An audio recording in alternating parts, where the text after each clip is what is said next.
ಆಕಾಶವಾಣಿ ಬಾಂದನಿ ಪೂರಕ ಶಿಕ್ಷಣ ಕಾರ್ಯಕ್ರಮ. ಎಸ್ಎಸ್ಎಲ್ಸಿ ಪರೀಕ್ಷಾ ಸಿದ್ಧತಾ ಸರಣಿಯಲ್ಲಿ ತೃತೀಯ ಭಾಷೆ ಹಿಂದಿ ಸಿದ್ಧತೆ ಕುರಿತು ಮಾಹಿತಿ ನೀಡುತ್ತಾರೆ ಸಂಪನ್ಮೂಲ ವ್ಯಕ್ತಿಗಳಾದ ನಟರಾಜು ಪಿ. ಈ ಕಾರ್ಯಕ್ರಮದ ಪ್ರಾಯೋಜಕರು ಡಿಎಸ್ಸಿಆರ್ಟಿ. ಈಗ ಶಿಕ್ಷಕರು ಮತ್ತು ವಿದ್ಯಾರ್ಥಿಗಳಿಗೆ ಡಿಎಸ್ಸಿಆರ್ಟಿ ನಿರ್ದೇಶಕರಾದ ವಿ ಸುಮಂಗಲ ಅವರಿಂದ ಸಂದೇಶ.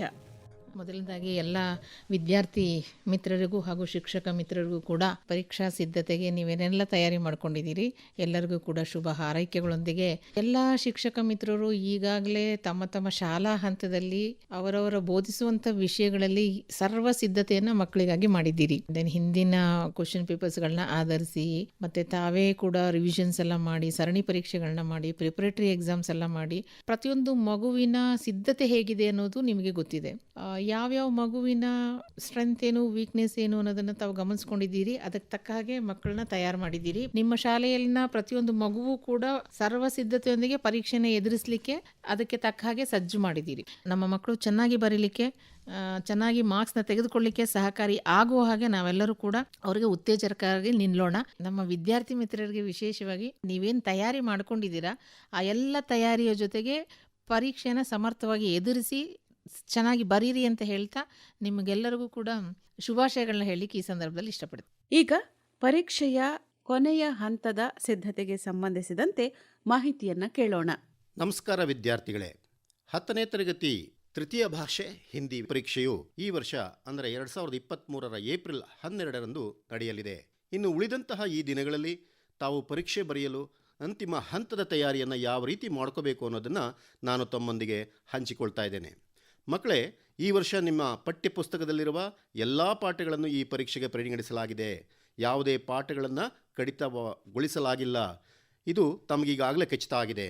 ಹಾಗಾದರೆ ಪರೀಕ್ಷೆಯಲ್ಲಿ ತಾವು ಸುಲಭವಾಗಿ ಅಂಕ ಗಳಿಸಲು ಯಾವೆಲ್ಲ ಮಾರ್ಗವಿದೆ ಅನ್ನೋದಾದರೆ, ಇಡೀ ಪ್ರಶ್ನೆ ಪತ್ರಿಕೆಯಲ್ಲಿ ಯಾವೆಲ್ಲ ಅಂಶಗಳು ನಿಮಗೆ ಸುಲಭವಾಗಿ ಅಂಕ ಗಳಿಸಲು ಸಹಾಯವಾಗಿದೆ ಅನ್ನೋದರ ಕಡೆ ಗಮನ ಹರಿಸೋಣ. ತೃತೀಯ ಭಾಷೆ ಹಿಂದಿ ವಿಷಯದ ಈ ವಾರ್ಷಿಕ ಪರೀಕ್ಷೆಗೆ ಯಾವ ಯಾವ ರೀತಿಯ ಪ್ರಶ್ನೆಗಳು ಬರಬಹುದು ಅನ್ನೋದನ್ನ ಗಮನಿಸೋದಾದರೆ, ಮಕ್ಕಳೇ, 2019 ಹಿಂದಿನ ವರ್ಷಗಳ ಪ್ರಶ್ನೆ ಪತ್ರಿಕೆಗಳನ್ನು ಮತ್ತು ಈ ವರ್ಷ ತಮ್ಮ ಅಭ್ಯಾಸಕ್ಕಾಗಿ ಪರೀಕ್ಷಾ ಮಂಡಳಿಯು ತನ್ನ ವೆಬ್ಸೈಟ್ನಲ್ಲಿ ಕೊಟ್ಟಿರತಕ್ಕಂತಹ ಮಾದರಿ ಪ್ರಶ್ನೆ ಪತ್ರಿಕೆಗಳನ್ನು ನೋಡಿದಾಗ ತಿಳಿಯುತ್ತೆ. ಇಲ್ಲಿ ಕೆಲವೊಂದು ಪ್ರಶ್ನೆಗಳಿಗೆ ಹೆಚ್ಚಿನ ಮಹತ್ವವನ್ನ ಕೊಡಲಾಗಿದೆ. ಉದಾಹರಣೆಗಾಗಿ ಹೇಳೋದಾದ್ರೆ, ಹಿಂದಿ ವಿಷಯದಲ್ಲಿ ಕ್ಯಾ, ಕೇಸೆ, ಕ್ಯೋ, ವಿವರಣ್ ದೀಜಿಯೇ, ವರ್ಣನ್ ಕರೋ ಇಂತಹ ಪ್ರಶ್ನೆಗಳ ಮಹತ್ವ ಬಹಳವಾಗಿರುತ್ತೆ ವಿದ್ಯಾರ್ಥಿಗಳೇ. ಸುಮಾರು 60ಕ್ಕಿಂತ ಹೆಚ್ಚು ಅಂಕಗಳಿಗೆ ಈ ರೀತಿಯ ಪ್ರಶ್ನೆಗಳಿಂದಲೇ ಕೇಳಿರಲಾಗುತ್ತೆ. ಇನ್ನು ಕೌನ್, ಕಬ್, ಕಹಾ, ಕಿಸ್ನೆ, ಕ್ಯಾ ಈ ರೀತಿಯಾದಂಥ ತಮ್ಮ ಸ್ಮರಣ ಶಕ್ತಿಯನ್ನು ಪ್ರಶ್ನಿಸುವ ಪ್ರಶ್ನೆಗಳು ಕಡಿಮೆ ಇರೋದನ್ನು ತಾವು ಗಮನಿಸಿದ್ದೀರಿ. ಈ ತರಹದ ಪ್ರಶ್ನೆಗಳ ಉತ್ತರ ಕೇವಲ ಒಂದು ಶಬ್ದದ್ದಾಗಿರಬಹುದು ಅಥವಾ ಒಂದು ವಾಕ್ಯದಲ್ಲಿ ಇರುವಂತಹದ್ದಾಗಿರುತ್ತವೆ. ನಿಮ್ಮನ್ನ ಯೋಚನೆಗೆ ಒಳಪಡಿಸುವ ಪ್ರಶ್ನೆಗಳನ್ನೇ ಸಾಮಾನ್ಯವಾಗಿ ಕೇಳಿರಲಾಗುತ್ತೆ. ಆದ್ದರಿಂದ ಮಕ್ಕಳೇ, ನಿಮ್ಮ ಪಠ್ಯಪುಸ್ತಕದ ಅಭ್ಯಾಸಗಳಲ್ಲಿ ಕೊಟ್ಟಿರುವ ಈ ರೀತಿಯ ಪ್ರಶ್ನೆಗಳ ಕಡೆ ತಾವು ಹೆಚ್ಚು ಗಮನ ಹರಿಸಿ ಅಭ್ಯಾಸ ಮಾಡೋದರಿಂದ ಅಂಕ ಗಳಿಕೆಗೆ ಸಹಾಯವಾಗುತ್ತೆ. ವಿದ್ಯಾರ್ಥಿಗಳೇ, ತೃತೀಯ ಭಾಷೆ ಹಿಂದಿ ಪ್ರಶ್ನೆ ಪತ್ರಿಕೆಯು ಹೇಗಿರುತ್ತೆ ಅಂದರೆ, ಸರಳತೆಯಿಂದ ಕಠಿಣತೆಯ ಕಡೆಗೆ ಸಿದ್ಧಪಡಿಸಲಾಗಿರುತ್ತೆ. ಹಾಗಾಗಿ ಪ್ರಾರಂಭದ ಪ್ರಶ್ನೆಗಳೆಲ್ಲ ಸುಲಭವಾಗಿಯೇ ಇರುತ್ತವೆ. ನೀವೇನು ಗಾಬರಿಯಾಗಬೇಕಾಗಿಲ್ಲ ಮಕ್ಕಳೇ. ಮೊದಲ ಮೇನ್ನಲ್ಲಿ ಬರುವ 8 ಪ್ರಶ್ನೆಗಳು ವ್ಯಾಕರಣಾಂಶಗಳಿಂದ ಕೂಡಿರುತ್ತವೆ. ಮಕ್ಕಳೇ, ಈ 8 ಪ್ರಶ್ನೆಗಳು ಬಹು ಆಯ್ಕೆ ಪ್ರಶ್ನೆಗಳಾಗಿರ್ತವೆ. ತಾವು ಈಗಾಗಲೇ ಪೂರ್ವಸಿದ್ಧತಾ ಪರೀಕ್ಷೆಯಲ್ಲಿ ಮತ್ತು ಪರೀಕ್ಷಾ ಮಂಡಳಿಯ ವೆಬ್ಸೈಟ್ನಲ್ಲಿ ತಮ್ಮ ಅಭ್ಯಾಸಕ್ಕಾಗಿ ಕೊಟ್ಟ ಮಾದರಿ ಪ್ರಶ್ನೆ ಪತ್ರಿಕೆಗಳನ್ನು ಅಭ್ಯಾಸ ಮಾಡಿರ್ತೀರಿ. ಮೊದಲನೆಯದಾಗಿ ವಿಲೋಮ ಶಬ್ದದಿಂದಲೇ ಪ್ರಾರಂಭವಾಗಿರುತ್ತೆ. ಇವುಗಳೆಲ್ಲ ಸಾಮಾನ್ಯವಾಗಿ ಪಠ್ಯಪುಸ್ತಕದೊಳಗಿನ ಅಭ್ಯಾಸ ಪುಟಗಳಲ್ಲಿ ಕೊಟ್ಟಿರುವ ಉದಾಹರಣೆಗಳಾಗಿರ್ತವೆ. ಕಾಶ್ಮೀರಿ ಸೇಬ್, ಗಿಲ್ಲು, ಅಭಿನವ ಮನುಷ್ಯ, ಮಹಿಳಾ ಕಿ ಸಾಹಸಗಾಥ, ಕರ್ನಾಟಕ ಸಂಪದ, ಇಮಾನ್ದಾರೋಂ ಕೆ ಸಮ್ಮೇಳನ್ ಮೇ, ಇಂಟರ್ನೆಟ್ ಕ್ರಾಂತಿ ಇವುಗಳ ಅಭ್ಯಾಸದ ಉದಾಹರಣೆಗಳನ್ನು ಚೆನ್ನಾಗಿ ಅಭ್ಯಾಸ ಮಾಡ್ಕೊಳ್ಳಿ ಮಕ್ಕಳೇ. ಉದಾಹರಣೆಗೆ ಕೆಲವು ಶಬ್ದಗಳನ್ನು ನಾನು ಇಲ್ಲಿ ಹೇಳ್ತೇನೆ. ಸಹಯೋಗ ಶಬ್ದ ಕಾ ವಿಲೋಮ ಶಬ್ದ ಅಸಹಯೋಗ, आवश्यक शब्द का विलोम शब्द अनावश्यक, विश्वास का अविश्वास, रात का दिन, बेईमान शब्द का विलोम शब्द ईमान, पास शब्द का विलोम शब्द दूर. ಹೀಗೆ ನೇರವಾಗಿ ವಿಲೋಮ ಶಬ್ದಗಳನ್ನು ಕೇಳಲಾಗುತ್ತೆ. ಇವುಗಳ ಕಡೆ ಗಮನ ಕೊಟ್ಟು ಅಭ್ಯಾಸ ಮಾಡಿದರೆ ತಮಗೆ ಹೆಚ್ಚಿನ ಸಹಾಯವಾಗುತ್ತೆ ಮಕ್ಕಳೇ. ಇನ್ನು ವಚನ ಮತ್ತು ಲಿಂಗಿಗೆ ಸಂಬಂಧಿಸಿದಂತಹ ವ್ಯಾಕರಣಾಂಶಗಳಿಗೆ 2 ರೀತಿಯಲ್ಲಿ ಪ್ರಶ್ನೆಗಳನ್ನು ಕೇಳಬಹುದು. ಉದಾಹರಣೆಗೆ, ಚೀಸ್ ಶಬ್ದ ಕಾ ಬಹುವಚನ ಶಬ್ದ ಹೇ ಅಂತ ಕೇಳಿದಾಗ ಆಯ್ಕೆಗಳಲ್ಲಿ ಚೀಸೆ ಅಂತ ಇರುತ್ತೆ. ಅದನ್ನು ನೀವು ಬರೀಬಹುದು. ಇದು ನೇರವಾಗಿ ಕೇಳಲಾಗುವಂತಹ ಪ್ರಶ್ನೆ. ಮತ್ತೊಂದು ಈ ರೀತಿ ಕೇಳಬಹುದು, ಅಂದರೆ ನಿಮ್ನಲಿಖಿತ ಶಬ್ದೋಮ್ಮೆ ಬಹುವಚನ ಶಬ್ದ ಹೇ ಅಂತ ಕೇಳಬಹುದು. ಆಗ ಅಲ್ಲಿ 4 ಆಯ್ಕೆಗಳನ್ನು ಕೊಟ್ಟಿರ್ತಾರೆ. 3 ಏಕವಚನ ಶಬ್ದಗಳಿರ್ತವೆ, 1 ಬಹುವಚನ ಶಬ್ದವಾಗಿರುತ್ತೆ. ಅದನ್ನು ತಾವು ಬರೀಬಹುದು. ಇನ್ನು ಲಿಂಗ ಬಗ್ಗೆ ಕೇಳೋದಾದರೆ ನಿಮ್ನಲಿಖಿತ ಶಬ್ದೋಮ್ಮೆ ಸ್ತ್ರೀಲಿಂಗ ಶಬ್ದ ಹೇ ಅಂತ ಕೇಳಿ ಆಯ್ಕೆಗಳಲ್ಲಿ ಶ್ರೀಮಾನ್, ಶ್ರೀಮತಿ, ಕವಿ, ಮಯೂರ್ ಅಂತ ಕೊಟ್ಟಾಗ ನೀವು ಶ್ರೀಮತಿ ಅನ್ನುವಂತಹ ಸ್ತ್ರೀಲಿಂಗ ಶಬ್ದವನ್ನು ಬರೀಬಹುದು ಮಕ್ಕಳೇ. ಅಥವಾ ಮಯೂರ್ ಶಬ್ದ ಕಾ ಅನ್ಯ ಲಿಂಗ ಶಬ್ದ ಹೇ ಅಂತ ಕೇಳಿ 4 ಆಯ್ಕೆಗಳನ್ನು ಕೊಡ್ತಾರೆ. ಅದರಲ್ಲಿ ಮಯೂರಿ ಅನ್ನುವ ಸ್ತ್ರೀಲಿಂಗ ಶಬ್ದವನ್ನು ತಾವು ಬರೀತೀರಾ ಮಕ್ಕಳೇ. ಈ 3 ವ್ಯಾಕರಣಾಂಶಗಳ ನಂತರ ಮುಂದಿನ ಪ್ರಶ್ನೆ ಪ್ರೇರಣಾರ್ಥಕ ಕ್ರಿಯಾ. ಈ ವ್ಯಾಕರಣಾಂಶಕ್ಕೆ ಬರೋದಾದರೆ ಪಠ್ಯದಲ್ಲಿರುವ ಗಿಲ್ಲು, ಮೇರಾ ಬಚ್ಪನ್, ईमानदारों के सम्मेलन में पाठ के अंत में जो शब्द अभ्यास में दिए गए प्रेरणार्थक शब्दों को अच्छी तरह से पढ़कर याद रखे तो बहुत फायदा होगा. SSLC ಪರೀಕ್ಷೆಯಲ್ಲಿ ಇಲ್ಲಿಯ ತನಕ ಸಾಮಾನ್ಯವಾಗಿ ಪ್ರಥಮ ಪ್ರೇರಣಾರ್ಥಕ ಕ್ರಿಯಾ ಶಬ್ದವನ್ನೇ ಹೆಚ್ಚಾಗಿ ಕೇಳಲಾಗಿದೆ. ಜೈಸೆ ಚಲಾನ, ಪೀನಾ ಕಾ ಪಿಲಾನ, ದೇಖ್ನಾ ಕಾ ದಿಖಾನ, ರೋನಾ ಕಾ ರುಲಾನ. ಇದನ್ನೇ ಸ್ವಲ್ಪ ಬದಲಾಯಿಸಿ ಕೇಳೋದಾದರೆ ನಿಮ್ನಲಿಖಿತ ಶಬ್ದೋಮ್ಮೆ ಪ್ರಥಮ ಪ್ರೇರಣಾರ್ಥಕ ಕ್ರಿಯಾ ಶಬ್ದ ಹೇ ಅಂತ ಕೇಳಿ ಆಯ್ಕೆಗಳಲ್ಲಿ ಮಿಲ್ನ, ಮಿಲಾನ, ಮಿಲಾವಟ್, ಮಿಲ್ವಾನ ಈ ರೀತಿ ಕೇಳಿದಾಗ ಮಿಲಾನ ಶಬ್ದವನ್ನೇ ತಾವು ಬರೀಬೇಕು ಮಕ್ಕಳೇ. ಮುಂದಿನ ಪ್ರಶ್ನೆ ಸಂಧಿಯ ಬಗ್ಗೆ ಕೇಳಬಹುದು. ಸಂಧಿಯಲ್ಲಿ ಸ್ವರ ಸಂಧಿಯ 5 ಪ್ರಕಾರಗಳನ್ನು ತಾವು ಚೆನ್ನಾಗಿ ಓದಿ ಅಭ್ಯಾಸ ಮಾಡಿರ್ತೀರಾ. ಪರೀಕ್ಷಾ ದೃಷ್ಟಿಯಿಂದ ಹೇಳೋದಾದರೆ ಸ್ವರಸಂಧಿಯಲ್ಲಿ ಬರುವ ದೀರ್ಘ ಸಂಧಿ, ಗುಣಸಂಧಿ, ವೃದ್ಧಿ ಸಂಧಿ, ಎಂಡ್ ಸಂಧಿಯ ಉದಾಹರಣೆಗಳನ್ನು ಪಾಠಗಳ ಕೊನೆಯಲ್ಲಿ ಅಭ್ಯಾಸ ಪುಟಗಳಲ್ಲಿ ಕೊಟ್ಟಿರುವ ಕಡೆ ಹೆಚ್ಚು ಗಮನ ಕೊಡಿ. ಸಂಧಿಗಳನ್ನು ಬಿಡಿಸಿದಾಗ ಆ, ಈ, ಉ ಸ್ವರಗಳು ಬಂದರೆ ದೀರ್ಘ ಸಂಧಿ ಆಗುತ್ತೆ. ಉದಾಹರಣೆಗೆ ಪರ್ವತ್ ಪ್ಲಸ್ ಆರೋಹಣ್, ಪರ್ವತಾರೋಹಣ್. ಗಿರಿ ಪ್ಲಸ್ ಈಶ್, ಗಿರೀಶ್. ಲಘು ಪ್ಲಸ್ ಉತ್ತರ್, ಲಘುತ್ತರ್. ಇನ್ನು ಗುಣಸಂಧಿಯ ಉದಾಹರಣೆಯನ್ನು ನೋಡೋದಾದರೆ ಪರ್ ಪ್ಲಸ್ ಉಪಕಾರ್, ಪರೋಪಕಾರ್. ವೃದ್ಧಿ ಸಂಧಿಯ ಉದಾಹರಣೆಯನ್ನು ತೆಗೆದುಕೊಳ್ಳೋದಾದರೆ ಸದಾ ಪ್ಲಸ್ ಏವ್, ಸದೈವ್. ಎಂಡ್ ಸಂಧಿಯ ಉದಾಹರಣೆಯನ್ನು ನೋಡೋದಾದರೆ ಅತಿ ಪ್ಲಸ್ ಅಂತ್, ಅತ್ಯಂತ್. ಇಂತಹ ಶಬ್ದಗಳ ಕಡೆ ನೀವು ಹೆಚ್ಚು ಗಮನ ಕೊಟ್ಟು ಅಭ್ಯಾಸ ಮಾಡಿದರೆ ಅಂಕ ಗಳಿಸಬಹುದು ಮಕ್ಕಳೇ. ಇನ್ನು ಮುಂದಿನ ಪ್ರಶ್ನೆ ಸಮಾಸದ ಬಗ್ಗೆ ಕೇಳಬಹುದು. ಸಮಾಸದಲ್ಲಿ ಸಾಮಾನ್ಯವಾಗಿ ತತ್ಪುರುಷ ಸಮಾಸ, ದ್ವಂದ್ವ ಸಮಾಸ, ದ್ವಿಗು ಸಮಾಸದ ಬಗ್ಗೆನೇ ಈ ತನಕ ಕೇಳಲಾಗಿದೆ ಮಕ್ಕಳೇ. ಕರ್ನಾಟಕದ ಸಂಪದಾ ಪಾಠದ ಅಭ್ಯಾಸದಲ್ಲಿ ಕೊಡಲಾದ ಸಮಾಸ ಶಬ್ದಗಳನ್ನು ತಾವು ಗಮನಿಸಿರ್ತೀರಿ. ಜಲಪ್ರಪಾತ್, ರಾಜಮಹಲ್, ದೇಶಪ್ರೇಮ್, ದೇಶ ವಿದೇಶ್, ತ್ರಿನೇತ್ರ ಈ ರೀತಿಯ ಶಬ್ದಗಳನ್ನು ಕೇಳಿ ಯಾವುದಾದ್ರೂ ಒಂದು ಸಮಾಸಕ್ಕೆ ಉದಾಹರಣೆ ಅಂತ ಕೇಳಬಹುದು. ಅಥವಾ 4 ಸಮಾಸ ಶಬ್ದಗಳ ಆಯ್ಕೆ ಕೊಟ್ಟು ನಿಮ್ನ ಶಬ್ದೋಮ್ಮೆ ದ್ವಂದ್ವ ಸಮಾಸ ಕಾ ಉದಾಹರಣೆ ಹೇ ಅಂತಲೂ ಕೇಳಬಹುದು. ಪಾಠಗಳ ಕೊನೆಯಲ್ಲಿ ಅಭ್ಯಾಸದಲ್ಲಿರುವ ಸಮಾಸ ಶಬ್ದಗಳನ್ನು ತಾವು ಚೆನ್ನಾಗಿ ಓದಿದರೆ ಇಲ್ಲೂ ಕೂಡ ತಾವು ಪೂರ್ಣ ಅಂಕ ಗಳಿಸಲು ಸಹಾಯವಾಗುತ್ತೆ ಮಕ್ಕಳೇ. ಇನ್ನು ಮುಂದಿನ ವ್ಯಾಕರಣಾಂಶದ ಪ್ರಶ್ನೆ ವಿರಾಮ ಚಿಹ್ನ. ಮಕ್ಕಳೇ, ಪಾಠಗಳಲ್ಲಿ ಪ್ರತಿಯೊಂದು ವಾಕ್ಯಗಳಲ್ಲಿ ವಿರಾಮ ಚಿಹ್ನೆಗಳಿರುವುದನ್ನು ಗಮನಿಸಿದ್ದೀರಿ. ಆದರೆ ಪರೀಕ್ಷಾ ದೃಷ್ಟಿಯಿಂದ ಪೂರ್ಣ ವಿರಾಮ್, ಅಲ್ಪ ವಿರಾಮ್, ಪ್ರಶ್ನವಾಚಕ್, ವಿಸ್ಮಯಾದಿ ಬೋಧಕ್ ಈ ತರಹದ ಚಿಹ್ನೆಗಳನ್ನು ತಾವು ಚೆನ್ನಾಗಿ ಅಭ್ಯಾಸ ಮಾಡಿದರೆ ಅಂಕ ಗಳಿಕೆಗೆ ಸಹಾಯವಾಗುತ್ತೆ. ಈ ಪ್ರಶ್ನೆ ಈ ರೀತಿ ಕೇಳಬಹುದು. ಇಂಟರ್ನೆಟ್ ಕಾ ಮತ್ಲಬ್ ಕ್ಯಾ ಹೈ? ಈ ವಾಕ್ಯದ ಕೊನೆಯಲ್ಲಿ ಬರುವ ವಿರಾಮ ಚಿಹ್ನೆ ಅಂದರೆ ಪ್ರಶ್ನವಾಚಕ್. ಆಜ್ ಕಾ ಯುಗ್ ಇಂಟರ್ನೆಟ್ ಯುಗ್ ಹೈ ಅನ್ನುವಂತಹ ವಾಕ್ಯ ಕೊಟ್ಟು ಉಪರ್ಯುಕ್ತ ವಾಕ್ಯ ಮೇ ಪ್ರಯುಕ್ತ ವಿರಾಮ್ ಚಿಹ್ನೆ ಹೈ ಅಂತಲೂ ಕೇಳಬಹುದು. ಆಗ ಪೂರ್ಣ ವಿರಾಮ ಚಿಹ್ನೆ ಹಾಕ್ತೀರಾ. ಇನ್ನು ಈ ಮೇನ್ನ 8ನೇ ಪ್ರಶ್ನೆಯಾಗಿ ಕಾರಕ ಚಿಹ್ನೆಗಳ ಬಗ್ಗೆ ಕೇಳಲಾಗುತ್ತೆ. ಚಿಹ್ನೆಗಳ ಬಳಕೆಯನ್ನು ಕಲಿತರೆ ಸಾಕು ಮಕ್ಕಳೇ. ಕಾರಕಗಳ ಹೆಸರನ್ನು ಕೇಳೋದು ಬಹಳ ಕಡಿಮೆ. ಒಂದು ವಾಕ್ಯವನ್ನು ಕೊಟ್ಟು ಕಾ, ಕೆ, ಕಿ, ಮೇ, ಪರ್, ಸೇ ನ ಪ್ರಯೋಗವನ್ನು ಕೇಳ್ತಾರೆ. ಉದಾಹರಣೆಗೆ ಹೇಳೋದಾದರೆ ಪೇಡ್ ಡ್ಯಾಶ್ ಫಲ್ ಗಿರಾ, ಇಲ್ಲಿ ಸೇ ಬರೀಬಹುದು. ಅದೇ ರೀತಿ ಶನಿ ಸೂರ್ಯ ಡ್ಯಾಶ್ ಪುತ್ರ ಹೇ ಅಂತ ಕೇಳಿದಾಗ ಇಲ್ಲಿ ಪುತ್ರ ಪುಲ್ಲಿಂಗ ಏಕವಚನ ಆಗಿರೋದ್ರಿಂದ ಕಾ ಬರೀಬೇಕಾಗುತ್ತೆ. ಸುರೇಶ್ ಡ್ಯಾಶ್ ಬಹನ್ ರಾಧಾ ಹೇ, ಬೆಹನ್ ಸ್ತ್ರೀಲಿಂಗ ಏಕವಚನ ಆಗಿರೋದ್ರಿಂದ ಕಿ ಕಾರಕನ ಬರೀಬೇಕಾಗತ್ತೆ. ಇನ್ನು ಕೆ ಕಾರಕ ಬಗ್ಗೆ ಬಂದರೆ ರಮೇಶ್ ಡ್ಯಾಶ್ ಪಿತಾ ಡಾಕ್ಟರ್ ಹೇ, ಇಲ್ಲಿ ಪಿತಾ ಪುಲ್ಲಿಂಗ ಬಹುವಚನ ಆಗಿರುತ್ತೆ, ಆಗ ಕೆ ಚಿಹ್ನೆಯನ್ನು ಬರೀಬೇಕು. ಅದೇ ರೀತಿ ಪರ್ ಬಗ್ಗೆ ಕೇಳಬಹುದಾದರೆ ಗಿಲ್ಲು ಸುರಾಹಿ ಡ್ಯಾಶ್ ಲೇಟ್ ಜಾತಾತ, ಪರ್ ಅನ್ನುವ ಕಾರಕ ಚಿಹ್ನೆಯನ್ನು ಬಳಸಬೇಕು ಮಕ್ಕಳೇ. ಈ ರೀತಿ ಕಾರಕ ಚಿಹ್ನೆಗಳನ್ನು ಚೆನ್ನಾಗಿ ಬರೆದು ಅಭ್ಯಾಸ ಮಾಡಿದರೆ ಅಂಕಗಳಿಕೆಗೆ ತಮಗೆ ಬಹಳ ಸಹಾಯವಾಗುತ್ತೆ. ಈ ತರಹದ ಪ್ರಶ್ನೆಗಳು ವ್ಯಾಕರಣಾಂಶಕ್ಕೆ ಸಂಬಂಧಿಸಿದ 8 ಬಹು ಆಯ್ಕೆ ಪ್ರಶ್ನೆಗಳನ್ನು ಮೊದಲನೇ ಮೇನ್ನಲ್ಲಿ ಕೇಳಿರ್ತಾರೆ. ಇನ್ನು ಎರಡನೇ ಮೇನ್ನಲ್ಲಿ ಅನುರೂಪತಾ ಪ್ರಶ್ನೆಗಳಾಗಿರ್ತವೆ. ಇಲ್ಲಿ ಈ ರೀತಿಯ ಪ್ರಶ್ನೆ ಕೇಳಲಾಗುತ್ತೆ.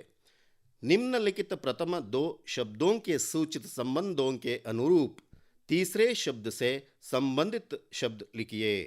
ಇಲ್ಲಿ 3 ಗದ್ಯಗಳಿಂದ ಒಂದನ್ನು ಪದ್ಯದಿಂದ ಕೇಳಲಾಗುತ್ತೆ. ಒಟ್ಟು 4 ಪ್ರಶ್ನೆಗಳು ಇರ್ತವೆ. ಈ ಪ್ರಶ್ನೆಗಳಿಗೆ ಸಂಬಂಧಪಟ್ಟಂತೆ ಪರೀಕ್ಷಾ ಮಂಡಳಿಯ ಹಿಂದಿನ ಪ್ರಶ್ನೆ ಪತ್ರಿಕೆಗಳಲ್ಲಿ ಕೊಟ್ಟಿರುವುದನ್ನು ಗಮನಿಸಿದಾಗ ನಿಮಗೆ ಸಹಕಾರಿಯಾಗುತ್ತೆ. ಕೆಲವು ಪಾಠಗಳ ಉದಾಹರಣೆಗೆ ಹೇಳೋದಾದರೆ ಕಶ್ಮೀರಿ ಸೇಬ್, ಗಿಲ್ಲು, ಬಸಂತ್ ಕಿ ಸಚ್ಚಾಯಿ, ಮೇರಾ ಬಚ್ಪನ್, ಕರ್ನಾಟಕ ಸಂಪದ, ಮಹಿಳಾ ಕಿ ಸಾಹಸಗಾತ ಇವುಗಳ ಜೊತೆಗೆ ಸೂರ್ ಶ್ಯಾಮ್ನಂಥ ಪದ್ಯವಾಗಿರಬಹುದು. ಅಥವಾ ಪಾಠಗಳ ಅಭ್ಯಾಸದಲ್ಲಿರುವ ಅನುರೂಪತಾದ ಉದಾಹರಣೆಗಳನ್ನು ಚೆನ್ನಾಗಿ ಓದಿದ್ದೇ ಆದರೆ ಇಲ್ಲೂ ಕೂಡ ಸುಲಭವಾಗಿ 4 ಅಂಕ ಗಳಿಸಬಹುದು. ಉದಾಹರಣೆಗೆ ಮಕ್ಕಳೇ, ಸಾಹಿತ್ಯಿಕ ವಿಧ ತೆಗೆದುಕೊಂಡ್ರೆ ಅನುರೂಪದಲ್ಲಿ ಈ ರೀತಿ ಕೇಳಬಹುದು. ಮೇರಾ ಬಚ್ಪನ್ ಆತ್ಮಕಥಾ, ಇಮಾನ್ದಾರೋಂಕೆ ಸಮ್ಮೇಳನ ಮೇ ಡ್ಯಾಶ್ ಅಂತ ಇರುತ್ತೆ, ಆಗ ನೀವು ವ್ಯಂಗ್ಯ ರಚನಾ ಅಂತ ಬರೀಬೇಕು.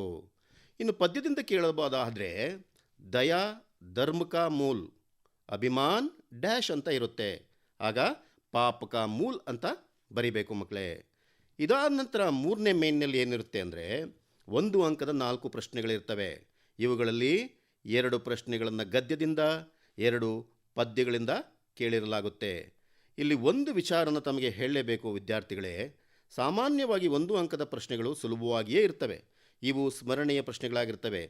ಕೌನ್, ಕಬ್, ಕಹಾ, ಕಿಸ್ನೆ, ಕ್ಯಾ ಇಂತಹ ಪ್ರಶ್ನೆಗಳು ತಮ್ಮ ಸ್ಮರಣಾ ಶಕ್ತಿಯನ್ನು ಪ್ರಶ್ನೆ ಮಾಡ್ತವೆ. ಇವುಗಳ ಮಹತ್ವ ತುಂಬ ಕಡಿಮೆ, ಏಕೆಂದರೆ ಇವು ಸರಳವಾದಂತಹ ಪ್ರಶ್ನೆಗಳಾಗಿರ್ತವೆ ಮಕ್ಕಳೇ. ತೃತೀಯ ಭಾಷೆ ಹಿಂದಿಯಲ್ಲಿ ಸುಮಾರು 16 ಅಂಕಗಳಿಗೆ ಅಂದರೆ 20% ಮಾತ್ರ ಇಂತಹ ಪ್ರಶ್ನೆಗಳನ್ನು ಕೇಳಲಾಗುತ್ತೆ. ಸಾಮಾನ್ಯವಾಗಿ ನಿಮ್ಮ ಶಿಕ್ಷಕರು ಪಾಠ ಮಾಡುವಾಗಲೇ ಇಂತಹ ಪ್ರಶ್ನೆಗಳಿಗೆ ಉತ್ತರ ಹೇಳಿ ಅಭ್ಯಾಸ ಮಾಡಿಸಿರ್ತಾರೆ. ಕಶ್ಮೀರಿ ಸೇಬ್, ಗಿಲ್ಲು, ಇಮಾನ್ದಾರೋಂಕೆ ಸಮ್ಮೇಳನ ಮೇ ಕರ್ನಾಟಕ ಸಂಪದ ಈ ರೀತಿಯ ಪಾಠಗಳ ಜೊತೆಗೆ ಮಾತೃಭೂಮಿ, ಅಭಿನವ ಮನುಷ್ಯ, ಸಮಯ ಕಿ ಪೆಹಚಾನ್ ಮತ್ತು ತುಳಸಿ ಕೆ ದೋಹೆ ಪದ್ಯಗಳಿಂದ ಅಭ್ಯಾಸದಲ್ಲಿ ಕೊಟ್ಟಿರುವಂತಹ ಸರಳ ಪ್ರಶ್ನೆಗಳನ್ನು ತಾವು ಓದ್ಕೋಬೇಕು ಮಕ್ಕಳೇ. ನಂತರ ವಿದ್ಯಾರ್ಥಿಗಳೇ, ತುಂಬ ಮಹತ್ವಪೂರ್ಣವಾದಂತಹ ಮೇನ್ಗೆ ಬರೋದಾದರೆ 4ನೇ ಮೇನ್. ಇಲ್ಲಿ 2 ಅಂಕದ 8 ಪ್ರಶ್ನೆಗಳು ಬರ್ತವೆ. 4 ಪ್ರಶ್ನೆಗಳು ಪಾಠಗಳಿಂದ, 2 ಪ್ರಶ್ನೆಗಳು ಪದ್ಯದಿಂದ ಮತ್ತು 2 ಪ್ರಶ್ನೆಗಳನ್ನು ಪೂರಕ ವಾಚನದಿಂದ ಕೇಳಲಾಗುತ್ತೆ. ಪೂರಕ ವಾಚನ ಪ್ರಶ್ನೆಗಳು 23 ಹಾಗೂ 24ನೇ ಪ್ರಶ್ನೆ ಆಗಿರ್ತವೆ. ತಮಾಷೆ ಅಂದರೆ ಇವು ಅಥವಾ ಪ್ರಶ್ನೆಗಳಾಗಿರ್ತವೆ. ಅಂದರೆ 2 ಪ್ರಶ್ನೆಗಳನ್ನು ಕೊಟ್ಟು ಮಧ್ಯದಲ್ಲಿ ಆರ್ ಯಾವುದಾದ್ರೂ ಒಂದನ್ನು ನೀವು ಬರೀಬಹುದು.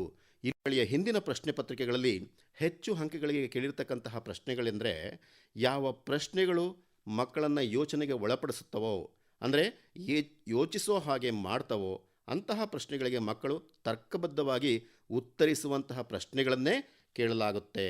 ಉದಾಹರಣೆಗೆ ಕ್ಯೋ, ಕೇಸೆ, ಕ್ಯಾ ಕಾರಣ ಥಾ, ವಿವರಣ ದೀಜಿಯೇ, ವರ್ಣನ್ ಕೀಜಿಯೇ, ವಿಚಾರ ಕಿಯಾ ಗಯಾ ಈ ರೀತಿಯ ಪ್ರಶ್ನೆಗಳನ್ನು ತೃತೀಯ ಭಾಷೆ ಹಿಂದಿಯಲ್ಲಿ ಸುಮಾರು 60ಕ್ಕಿಂತಲೂ ಹೆಚ್ಚು ಅಂಕಗಳಿಗೆ ಕೇಳಿರಲಾಗುತ್ತೆ. ಉದಾಹರಣೆಗೆ ಈ ಮೇನ್ನಲ್ಲಿ ಆಜ್ಕಲ್ ಶಿಕ್ಷಿತ್ ಸಮಾಜ ಮೇ ಕಿಸ್ಕೆ ಬಾರೆ ಮೇ ವಿಚಾರ ಕಿಯಾ ಜಾತಾ ಹೈ ಅಥವಾ ಸೇಬ್ ಕಿ ಹಾಲತ್ ಕೆ ಬಾರೆ ಮೇ ಲಿಖಿಯೇ ಅಂತಾನೋ, ಜೈನುಲ್ಲಾಬ್ದೀನ್ ಕೆ ಬಾರೆ ಮೇ ಲಿಖಿಯೇ ಅಂತಾನೋ ಅಥವಾ ಜಲಾಲುದ್ದೀನ್ ಕೆ ಬಾರೆ ಮೇ ಲಿಖಿಯೇ ಅಂತಾನೋ, ಇಲ್ಲ ಅಬ್ದುಲ್ ಕಲಾಂ ಕೆ ಬಚ್ಪನ್ ಕೇಸೆ ಬೀಥೆ ಅಂತಲೋ, ಬೆಂಗಳೂರು ಮೇ ಕೌನ್ ಕೌನ್ ಸಿ ಬೃಹತ್ ಸಂಸ್ಥಾಯೇ ಹೇ ಅಂತಾನೋ, ಇನ್ನು ಮಹಾತ್ಮ ಗಾಂಧಿ ಕಾ ಸತ್ಯ ಕಿ ಕಥನ್ ಕೆ ಬಾರೆ ಮೇ ಲಿಖಿಯೇ ಅಂತಲೂ ಕೇಳಬಹುದು. ಇಂತಹ ಪ್ರಶ್ನೆಗಳ ಕಡೆ ತಾವು ಹೆಚ್ಚು ಗಮನ ಕೊಟ್ಟು ಅಭ್ಯಾಸ ಮಾಡಿಕೊಳ್ಳಿ ವಿದ್ಯಾರ್ಥಿಗಳೇ. 5ನೇ ಮೇನ್ನಲ್ಲಿ 3 ಅಂಕದ 9 ಪ್ರಶ್ನೆಗಳನ್ನು ಕೇಳಲಾಗುತ್ತೆ. ಇಲ್ಲಿ 5 ಪ್ರಶ್ನೆ ಗದ್ಯಗಳಿಂದ, 3 ಪ್ರಶ್ನೆ ಪದ್ಯಭಾಗದಿಂದ, 1 ಅನುವಾದ ಇರುತ್ತೆ. 3 ಅಂಕಗಳಿಗೆ ಮಹತ್ವ ಇರುವ ಪಾಠಗಳೆಂದರೆ ಗಿಲ್ಲು, ಇಂಟರ್ನೆಟ್ ಕ್ರಾಂತಿ, ईमानदारों के सम्मेलन में, दुनिया में पहला मकान, ರೋಬೋಟ್, ಮಹಿಳಾ ಕಿ ಸಾಹಸಗಾಥಾ, ಕರ್ನಾಟಕ ಸಂಪದ, ಬಾಲಶಕ್ತಿ.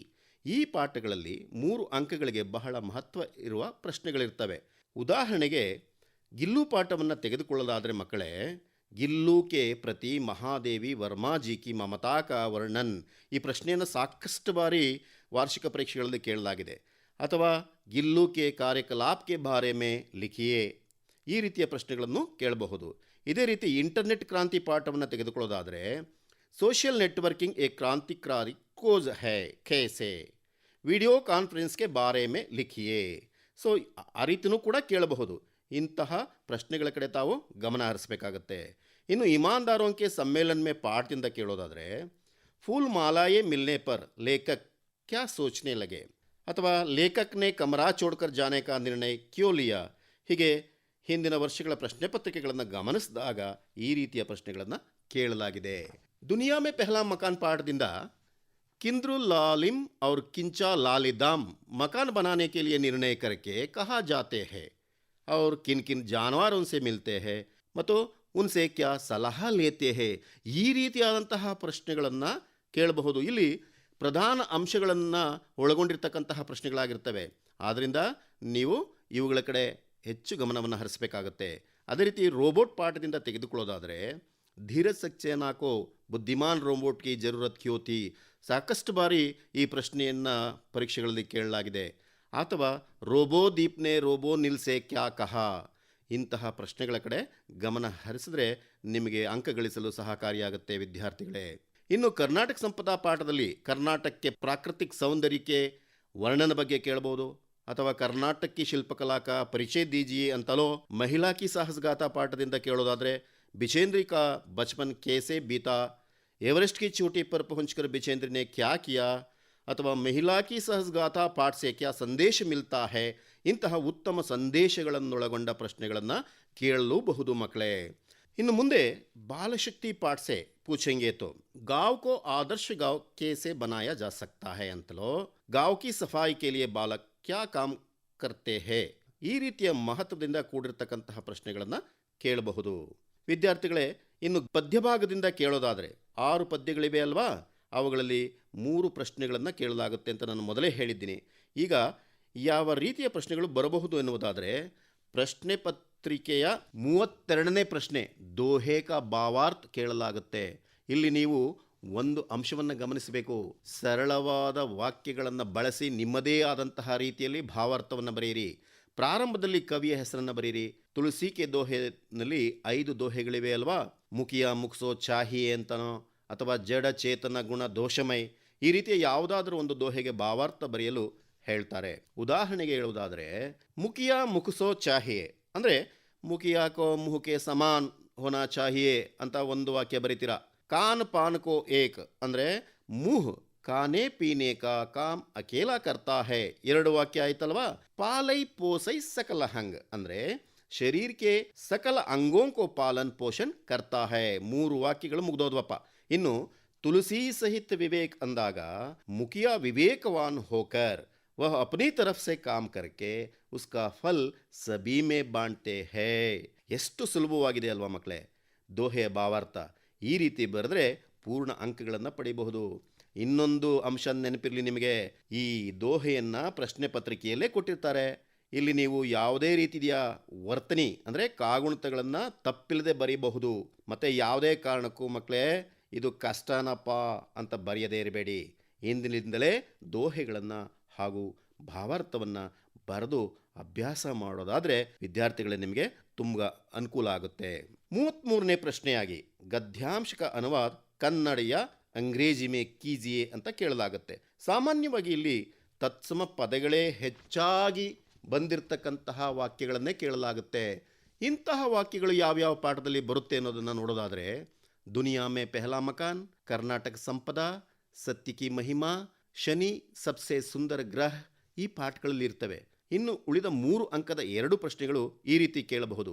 ಮಾತೃಭೂಮಿ ಕವಿತೆಯಲ್ಲಿ ಸಾಮಾನ್ಯವಾಗಿ ಮಾತೃಭೂಮಿ ಕೆ ಪ್ರಾಕೃತಿಕ ಸೌಂದರ್ಯ ಕಾ ವರ್ಣನ್ ಕೀಜಿಯೇ ಅಥವಾ ಭಾರತ್ ಮಾ ಕಾ ಸ್ವರೂಪ್ ಕೈಸೆ ಸುಶೋಭಿತ ಹೈ, ಇಂತಹ ಪ್ರಶ್ನೆಗಳನ್ನೇ ಕೇಳಬಹುದು ಮಕ್ಕಳೇ.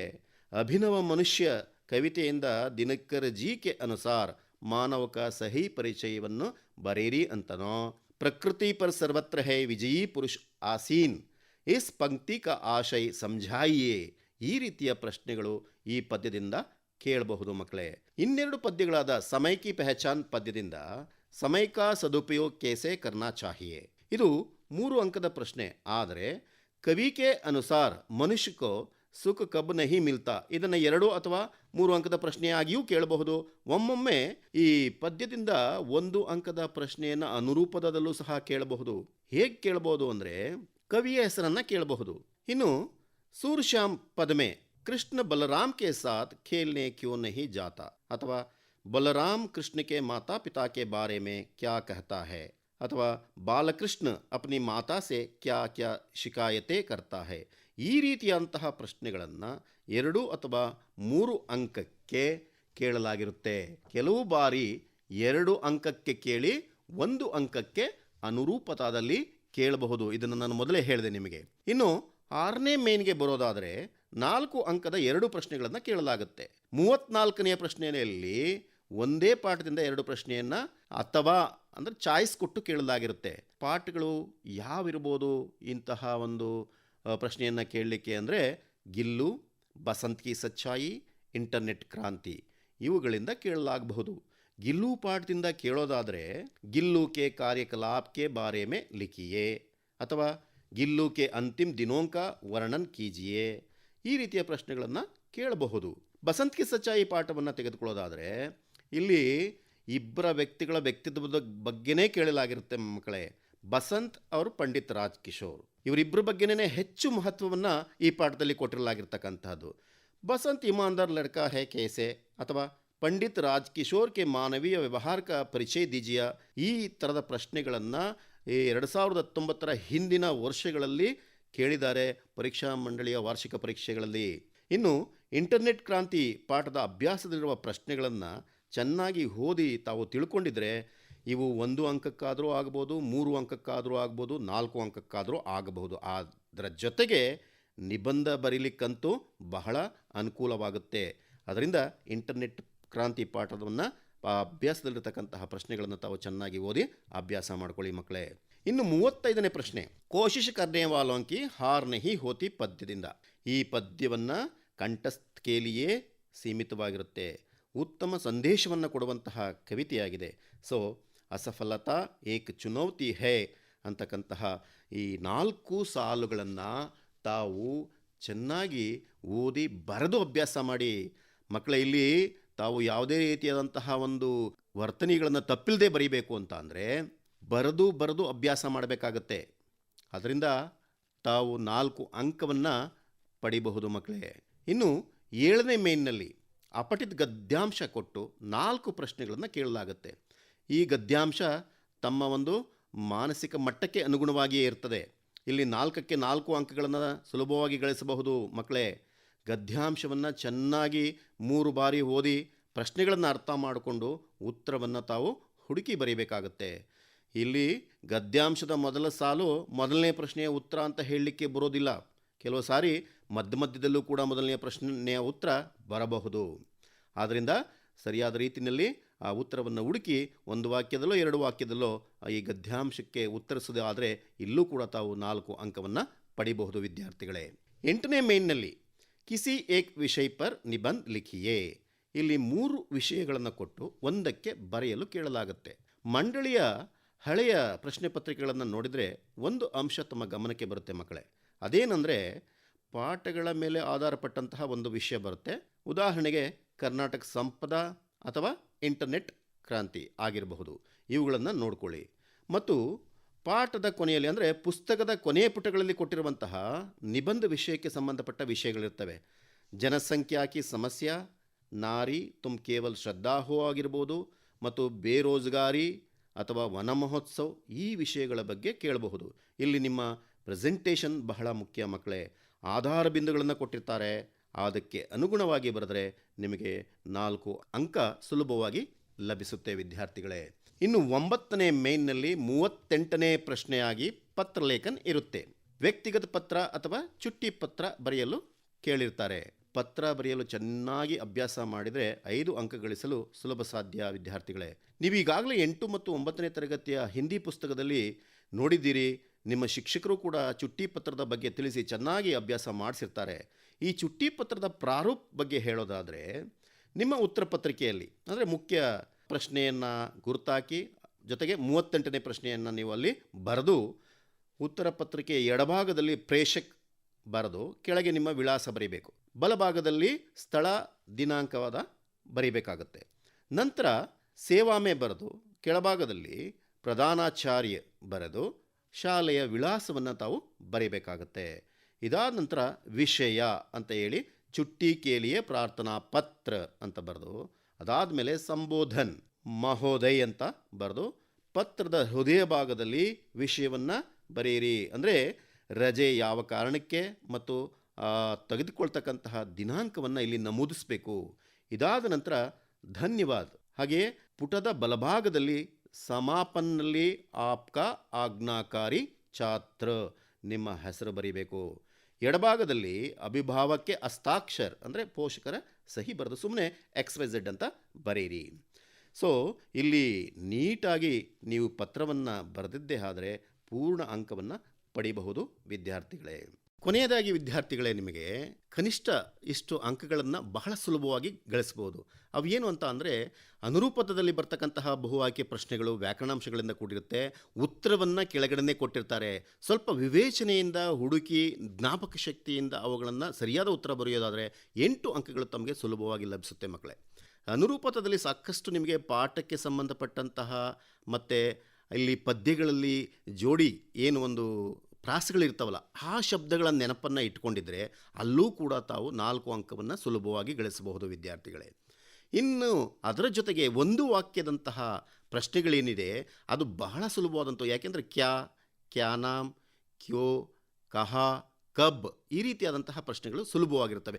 ಜಸ್ಟ್ ಅದು ಒಂದು ಶಬ್ದವನ್ನು ಅಥವಾ ಒಂದು ವಾಕ್ಯದಲ್ಲೇ ನೀವು ಬರಿಬೋದು. ಇದು ನಿಮಗೆ ಬಹಳ ನೆನಪಿರುತ್ತೆ ವಿದ್ಯಾರ್ಥಿಗಳೇ, ಮರಿಲಿಕ್ಕೆ ಸಾಧ್ಯ ಇಲ್ಲ. ಯಾಕೆಂದರೆ ನಿಮ್ಮ ಒಂದು ತರಗತಿಗಳಲ್ಲಿ ಕೇಳಿ ನಿಮ್ಮ ಶಿಕ್ಷಕರು ಚೆನ್ನಾಗಿ ತಯಾರಿಯನ್ನು ಮಾಡಿರ್ತಾರೆ ನಿಮಗೆ. ಅಪಠಿತ ಗದ್ಯಾಂಶದಲ್ಲಿ ಆ ಪ್ಯಾಸೇಜ್ ನಿಮ್ಮ ಕಣ್ಣು ಮುಂದೆನೇ ಇರುತ್ತೆ. ಕೆಳಗಡೆ 4 ಪ್ರಶ್ನೆಯನ್ನು ಕೊಟ್ಟಿರ್ತಾರೆ. ಆ ಪ್ಯಾಸೇಜನ್ನು ಸರಿಯಾದ ರೀತಿಯಲ್ಲಿ ಓದಿ ತಾವು ಮನನ ಮಾಡಿಕೊಂಡು ಕೆಳಗಡೆ ಇರತಕ್ಕಂತಹ ಪ್ರಶ್ನೆಗಳನ್ನು ಅರ್ಥ ಮಾಡಿಕೊಂಡು ಯಾವ ಒಂದು ಲೈನ್ನಲ್ಲಿ ಇದಕ್ಕೆ ಉತ್ತರ ಇದೆ ಅಂತಕ್ಕಂಥದ್ದನ್ನು ಹುಡುಕಿ ಬರೆಯೋದಾದರೆ ಇಲ್ಲೂ ಕೂಡ ನಿಮಗೆ ಸುಲಭವಾಗಿ 4 ಅಂಕ ಗಳಿಸ್ಬೋದು ಮಕ್ಕಳೇ. ಇನ್ನು ಪದ್ಯ ಅಂತೂ ನಿಮಗೆ ಸಾಕಷ್ಟು ವರ್ಷಗಳಿಂದ ಈ ಪದ್ಯವನ್ನೇ ಕಂಠಸ್ಥ ಕೇಲಿಯೇ ಅಂತ ಹೇಳಿ ನಿಮ್ಮ ಶಿಕ್ಷಕರು ನಿಮಗೆ ಕಲಿಸಿರ್ತಾರೆ. ಕಂಠಪಾಠಕ್ಕೆ ಇರ್ತಕ್ಕಂತಹ ಪದ್ಯ ತಮಗೆಲ್ಲ ಗೊತ್ತಿರ್ತಕ್ಕಂಥದ್ದು ಸೋಹನ್ ಲಾಲ್ ದ್ವಿವೇದಿಯವರ ಕೋಶಿಶ್ ಕರ್ನೆ ವಾಲೋಂ ಕಿ ಹಾರ್ ನಹಿ ಹೋತಿ ಅಂತಕ್ಕಂತಹ ಕವಿತೆ. ಈ ಕವಿತೆಯ ಕೊನೆಯ ಸಾಲುಗಳೇನಿವೆ 4 ಸಾಲುಗಳು, ಅವುಗಳನ್ನು ಚೆನ್ನಾಗಿ ಓದಿ ಬರೆದು ಅಭ್ಯಾಸ ಮಾಡಿಕೊಂಡ್ರೆ ಬಹಳ ಸುಲಭವಾಗಿ ನಿಮಗೆ 4 ಅಂಕ ಲಭಿಸುತ್ತೆ ವಿದ್ಯಾರ್ಥಿಗಳೇ. ಕೋಶಿಶ್ ಕರ್ನೆ ವಾಲೋಂ ಕಿ ಕಭಿ ಹಾರ್ ನಹಿ ಹೋತಿ ಆ ಪದ್ಯವನ್ನು ಕೇಳಬಹುದು. ಚಾಯ್ಸ್ನಲ್ಲಿ ಒಂದು ದೋಹೆಯನ್ನು ಕೊಟ್ಟಿರ್ತಾರೆ. ಆದರೆ ಇಲ್ಲಿ ದೋಹೆಯನ್ನು ತಾವು ಭಾವಾರ್ಥಕ್ಕೆ ಬಳಸ್ಕೊಳ್ಳಿಕ್ಕೆ ಉಪಯೋಗಿಸ್ಕೊಂಡ್ರೆ ಬಹಳ ಸಹಕಾರಿಯಾಗುತ್ತೆ. ಯಾಕೆಂದರೆ ಭಾವಾರ್ಥ ಬಹಳ ಸುಲಭವಾಗಿರುತ್ತೆ. ದೋಹೆಯನ್ನು ನೀವು ಅಲ್ಲಿ ಪೂರ್ಣ ಪ್ರಮಾಣದಲ್ಲಿ ಕೊಟ್ಟಿರ್ತಾನೆ, 2 ಸಾಲುಗಳನ್ನು ಕೊಟ್ಟಿರ್ತಾನೆ. ಆ 2 ಸಾಲನ್ನು ಅರ್ಥೈಸ್ಕೊಂಡು ನಿಮ್ಮದೇ ಆದಂತಹ ಒಂದು ಸರಳ ಶಬ್ದಗಳು, ಸರಳ ವಾಕ್ಯಗಳನ್ನು ಬಳಸಿ ಪೂರ್ಣ ಪ್ರಮಾಣದಲ್ಲಿ ಅಂಕ ಗಳಿಸಲಿಕ್ಕೆ ಅದು ಸಹಕಾರಿಯಾಗಿರುತ್ತೆ ವಿದ್ಯಾರ್ಥಿಗಳೇ. ಅದರಿಂದ ದೋಹೆಯನ್ನು ಭಾವಾರ್ಥಕ್ಕೆ ಬಳಸ್ಕೊಂಡು ಕೋಶಿಶ್ ಕರ್ನೆ ವಾಲೋಂ ಕಿ ಕಭಿ ಹಾರ್ ನಹಿ ಹೋತಿ ಅಂತಕ್ಕಂತಹ ಪದ್ಯವನ್ನು ತಾವು ಪದ್ಯಾಂಶ ಪೂರ್ಣಕೆಯಲ್ಲಿಯೇ ಆರಿಸ್ಕೊಂಡು ಬರೆದ್ರೆ ನಿಮಗೆ 2 ಕಡೆಯಿಂದ 4 ಅಂಕಗಳು ಸಿಗುತ್ತೆ ವಿದ್ಯಾರ್ಥಿಗಳೇ. ಪ್ರಬಂಧಕ್ಕೆ ಸಂಬಂಧಪಟ್ಟಾಗ ಇಂಟರ್ನೆಟ್ ಕ್ರಾಂತಿ ಈ ಪಾಠ ಮತ್ತು ಕರ್ನಾಟಕ ಸಂಪದ ಇವುಗಳನ್ನು ನೀವು ಚೆನ್ನಾಗಿ ಓದಿ ಅರ್ಥೈಸ್ಕೊಂಡಿದ್ರೆ ಯಾವುದಾದ್ರೂ ಒಂದು ಕೊಟ್ಟಾಗ ಬಹಳ ಸುಲಭವಾಗಿ 4 ಅಂಕವನ್ನು ನೀವು ಗಳಿಸ್ಬೋದು ವಿದ್ಯಾರ್ಥಿಗಳೇ. ಪತ್ರಲೇಖನಲ್ಲಿ ಒಂದು ವ್ಯಕ್ತಿಗತ ಪತ್ರ ಕೇಳ್ತಾರೆ, ಮತ್ತೊಂದು ಚುಟ್ಟಿ ಪತ್ರವನ್ನು ಕೇಳಿರ್ತಾರೆ. ನೀವು ಚೆನ್ನಾಗಿ ಪತ್ರವನ್ನು ಪ್ರೆಸೆಂಟ್ ಮಾಡಿದ್ದೇ ಆದರೆ ಚುಟ್ಟಿ ಪತ್ರದಲ್ಲಿ ಅಲ್ಲೂ ಕೂಡ ತಾವು 4 ಅಂಕವನ್ನು ಪಡಿಬೋದು ವಿದ್ಯಾರ್ಥಿಗಳೇ. ಪಾಠದ ಅಭ್ಯಾಸದಲ್ಲಿ ಕೊಟ್ಟಿರ್ತಕ್ಕಂತಹ ಪ್ರಶ್ನೆಗಳು ಅಂಶಗಳ ಬಗ್ಗೆ ನಾವು ಯೋಚನೆ ಮಾಡಬೇಕಾಗತ್ತೆ. ಕೆಲವೊಂದು ಪ್ರಧಾನ ಅಂಶಗಳನ್ನು ಒಳಗೊಂಡಿರ್ತಕ್ಕಂತಹ ಪ್ರಶ್ನೆಗಳೇ ಇರ್ತವೆ, ಅವುಗಳ ಕಡೆ ಹೆಚ್ಚು ಒತ್ತು ಕೊಡಬೇಕಾಗತ್ತೆ. ಅದನ್ನು ಪಾಠಗಳಲ್ಲಿ ಅಭ್ಯಾಸ ಮಾಡಿ ಅರ್ಥ ಮಾಡ್ಕೊಂಡು ತಿಳ್ಕೊಂಡಿದ್ರೆ ಆ ಪ್ರಶ್ನೆ ಯಾವ ರೀತಿ ಆದರೂ ಕೇಳ್ಬೋದು, ಬದಲಾಯಿಸಿ ಕೇಳ್ತಾರೆ. ಆ ರೀತಿ ಬದಲಾಯಿಸಿದಾಗ ನೀವು ಆ ಪ್ರಶ್ನೆ ಅರ್ಥ ಆಗಿತ್ತು ಅಂತ ಅಂದರೆ ನೀವು ಅಲ್ಲೂ ಕೂಡ ಸರಿಯಾದ ಉತ್ತರವನ್ನು ಬರೆದು ಪೂರ್ಣ ಅಂಕವನ್ನು ಗಳಿಸ್ಬೋದು ವಿದ್ಯಾರ್ಥಿಗಳೇ. ಕೊನೆಯದಾಗಿ ವಿದ್ಯಾರ್ಥಿಗಳೇ, ಅಯ್ಯೋ ಇದೇನು ನನಗೆ ಗೊತ್ತಿಲ್ಲ, ಇದ್ಯಾವುದೋ ನನಗೆ ತಿಳಿತಾ ಇಲ್ಲ ಅಂತೇಳಿ ಯಾವ ಪ್ರಶ್ನೆಯನ್ನು ಬರೆಯದೇ ಬಿಡಬೇಡಿ.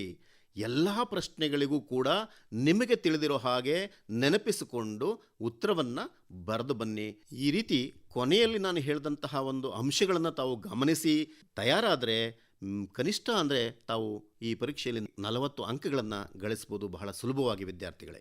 ಇನ್ನು ಸೋಹನ್ ಲಾಲ್ ದ್ವಿವೇದಿಯವರ ಕವಿತೆಯಲ್ಲಿ ಹೇಳಿರುವಂತೆ, ಕುಚ್ ಕಿಯೇ ಬಿನಾ ಹಿ ಜೈ ಜೈಕಾರ ನಹಿ ಹೋತಿ, ಕೋಶಿಶ್ ಕರ್ನೆ ವಾಲೋಂ ಕಿ ಕಭಿ ಹಾರ್ ನಹಿ ಹೋತಿ. ಅರ್ಥ ಆಯ್ತಲ್ಲ ಮಕ್ಕಳೇ? ಏನೂ ಪ್ರಯತ್ನವನ್ನೇ ಮಾಡಲಿಲ್ಲ ಅಂದರೆ ನಿಮಗೆ ಮನ್ನಣೆ ಸಿಗೋದಿಲ್ಲ ವಿದ್ಯಾರ್ಥಿಗಳೇ. ಆದ್ದರಿಂದ ಈಗಲಿಂದಲೇ ಪರೀಕ್ಷೆಗೆ ಇನ್ನೂ ಹೆಚ್ಚಿನ ತಯಾರಿಯನ್ನು ಮಾಡಿಕೊಳ್ಳಿ. ನಿಮಗೆಲ್ಲ ಶುಭವಾಗಲಿ. ಇನ್ನು ಈ ಪರೀಕ್ಷೆ ತಯಾರಿಯಲ್ಲಿ ನಿಮಗೇನಾದರೂ ಗೊಂದಲ ಇದ್ದರೆ ನನ್ನ ನಂಬರ್ಗೆ ಕರೆ ಮಾಡಿ. ದಿನ ರಾತ್ರಿ 8ರಿಂದ 10 ಗಂಟೆಯವರೆಗೆ ನಾನು ತಮಗೆ ತಮ್ಮ ಗೊಂದಲಗಳನ್ನು ಬಗೆಹರಿಸಲಿಕ್ಕೆ ಸಿದ್ಧನಿದ್ದೀನಿ. ನನ್ನ ನಂಬರ್ ಈ ರೀತಿ ಇದೆ, ಬರ್ಕೊಳ್ಳಿ: 6363359774. ಮತ್ತೊಮ್ಮೆ ನಾನು ರಿಪೀಟ್ ಮಾಡ್ತೀನಿ: 6364359774. ನಿಮಗೆ ಶುಭವಾಗಲಿ. ಧನ್ಯವಾದಗಳು. ಪರೀಕ್ಷಾ ಸಿದ್ಧತಾ ಸರಣಿಯಲ್ಲಿ ಪ್ರಸಾರವಾದ ಎಲ್ಲ ಕಾರ್ಯಕ್ರಮಗಳು ಸಹ ನಮ್ಮ ಆಲ್ ಇಂಡಿಯಾ ರೇಡಿಯೋ ಬೆಂಗಳೂರು ಯೂಟ್ಯೂಬ್ನಲ್ಲಿ ಎಸ್ಎಸ್ಎಲ್ಸಿ ಸಿದ್ಧತೆ 2023 ಈ ಪ್ಲೇಲಿಸ್ಟ್ನಲ್ಲಿ ಲಭ್ಯ. ನೀವು ಸಬ್ಸ್ಕ್ರೈಬ್ ಆಗಿ ಎಲ್ಲ ಪಾಠಗಳನ್ನು ಪುನರ್ಮನನ ಮಾಡಿ ಹೆಚ್ಚಿನ ಅಂಕಗಳನ್ನು ಪಡೆಯಬಹುದು. ನಾಳೆ ಸಂಸ್ಕೃತ ಪ್ರಥಮ ಭಾಷೆ ಸಿದ್ಧತೆ ಪ್ರಸಾರವಾಗಲಿದೆ. ಬಾಂದನಿ ಪೂರಕ ಶಿಕ್ಷಣ ಕಾರ್ಯಕ್ರಮದಲ್ಲಿ ಎಸ್ಎಸ್ಎಲ್ಸಿ ಪರೀಕ್ಷಾ ಸಿದ್ಧತಾ ಸರಣಿ ತೃತೀಯ ಭಾಷೆ ಹಿಂದಿ ಸಿದ್ಧತೆ ಕುರಿತು ಮಾಹಿತಿ ನೀಡಿದವರು ರಾಜಾಜಿನಗರ ವಿವೇಕಾನಂದ ಪ್ರೌಢಶಾಲೆಯ ಮುಖ್ಯ ಶಿಕ್ಷಕರಾದ ನಟರಾಜು ಪಿ. ಪ್ರಾಯೋಜಕರು DSCRT. ಕಾರ್ಯಕ್ರಮ ಆಕಾಶವಾಣಿ ಬೆಂಗಳೂರು ಕೇಂದ್ರದ ಕೊಡುಗೆ.